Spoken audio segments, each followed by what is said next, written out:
An absolutely ridiculous Apex card this weekend, Oaks. Honestly, it was phenomenal. I thoroughly enjoyed it, and it was just absolutely. It was just so unexpected for some, but not for me, Oaks. I am an Apex lover.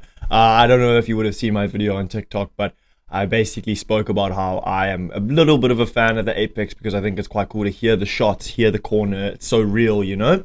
But of course, as many Oaks did say as well, the crowd is what makes the fight sometimes, those crowd reactions and things, and I can't really disagree with that. But yeah, all round, an absolutely ridiculous card from start to finish.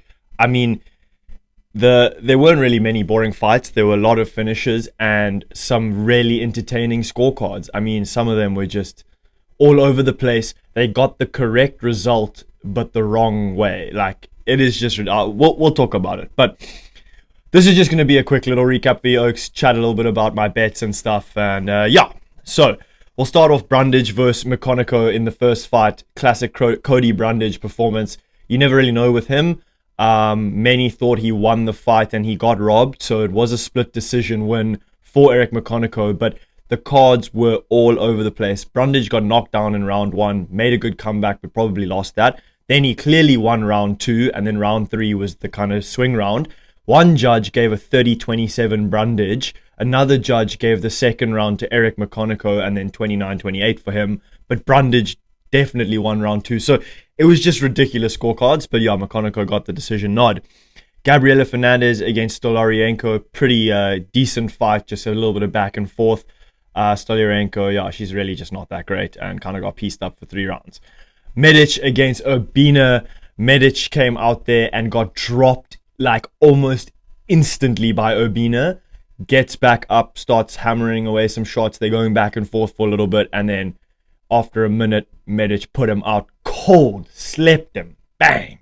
So that was a good fight, woke us up, and that is what kicked off the run of quality. So then next up came Jocelyn Edwards against, I don't know why the name is not popping up here. What? I can't even remember who it was against now. Cachuera. I can't remember her name now. I don't know why it's not showing up. But Jocelyn Edwards knocked her out in the first round. This chick was just walking into left hooks consistently. And yeah, even DC in the commentary booth was saying, she can't keep walking into those left hands, man. She can't keep walking into them. And she did keep walking into them. And Jocelyn Edwards put her out pretty much stone cold as well. So yeah. And then we move on to the KO of the year contender, probably going to win knockout of the year. Elijah Smith against Toshiomi Kazama. He killed him. I thought he was dead, Oaks. And I'm not even overreacting. I was scared he wasn't going to get up and he was going to have to be rushed straight to hospital. Like, it was bad. Slam KO in the triangle choke, picks him up and just brutally slams him down. Before that, it was probably a 10-8 round to Elijah Smith as well. Kazama, I can't remember if he went for the takedown or how it happened, but basically he tried to take him down and then Smith ended up on top. And Kazama was trying to get these like heel hook submissions and other shit, but Elijah Smith was just hammering away ground strikes. It was like 30 ground strikes to none. So it's probably a 10-8 round, and then he obviously slammed him, the Rampage Slam.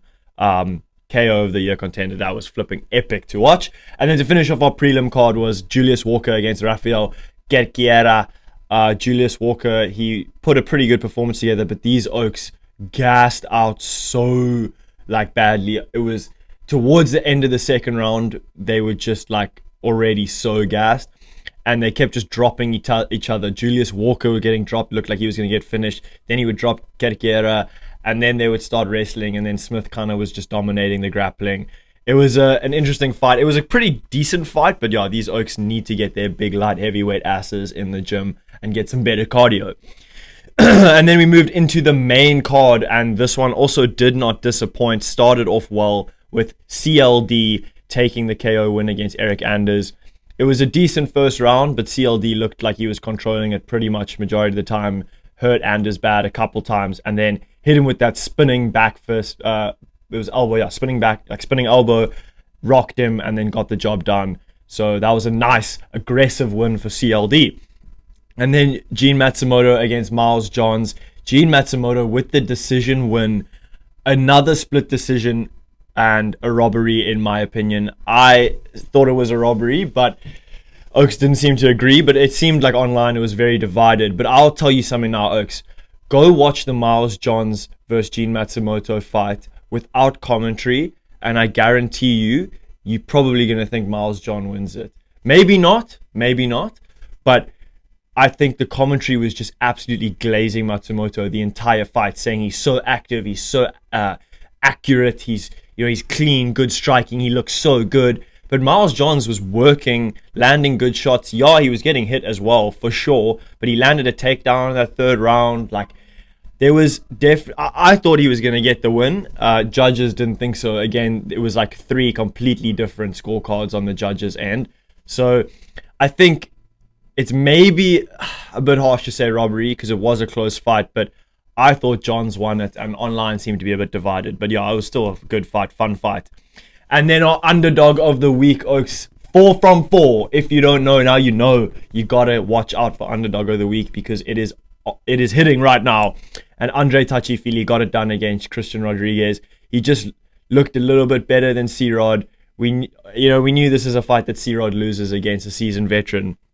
So, yeah, C-Rod, he didn't look bad at all. He definitely was hitting Philly and he was giving him a good fight. But Tachifili's experience showed in the later rounds when he managed to get a takedown, control him for a little bit and take that final round and secure the decision win. But yeah, he was just sitting there waiting for the counter shots on C-Rod.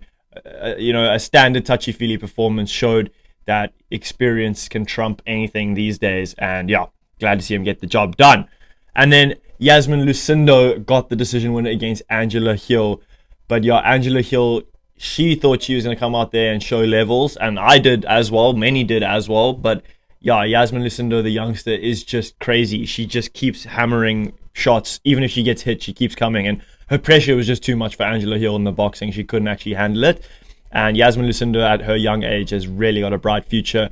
But oh my goodness, like, she pisses me off. Every time she throws a punch, like every time. It was the most jarring fight to watch. But yeah, co-main event, Steve Erceg against Ode Osborne. Another holy shit stomach, heart in mouth moment. Steve Erceg got dropped in the first round badly, and I thought it was going to be tickets for him, but he bounced back, won the second and third round, clearly showed he has very well-rounded skills, got the job done. And it's good to see old Steve back in the win column. That was in the bantamweight division, so maybe a permanent move for him there. Who knows? Maybe he'll go back down to fly. I'm not sure what his plans are. Maybe I've missed something there. But yeah, that was at bantamweight. So yeah, good to see old Stevie boy back in the win column. And then the main event, Oaks. I was clenching my fists the entire fight because I had bet on the over 3.5. And holy shit, Fluffy, he was playing with me, Oaks. I thought he was going to finish Delidze in every single round. I was like, oh, this is the one. It's going to be done. It's going to be done. It's going to be done. And literally, like 15 seconds after it passes 3.5 rounds, he chokes Delidze out. Or, yeah, makes him tap with the rear naked. So I was like, holy shit, that could not have been closer. But dominant performance from Fluffy. His cardio is just absolutely next level. He consistently pushes the pace. He literally manhandled Delidze, like manhandled him bad. So that was a fantastic performance from Fluffy. And yeah, honestly, that was some quality stuff from him. So he's got some bright things in that middleweight division. But of course, he'll never get past Tricky. But yeah, Oaks, that wraps up the UFC Apex card. And of course, UFC 319 this weekend coming up. I cannot wait, Oaks. Dricus against Howzit, the most anticipated fight of the year. It is going to be an absolute banger. It is going to be epic. And you know I'm backing my boy DDP. He's going to get it done. He's going to bring it home for the Boca, for South Africa, just like always. Can't wait. Definitely going to be some more content coming on that this week. But yeah, Oaks, it is going to be quality. So yeah, thank you guys so much for watching as always. And I'll check you in the next one.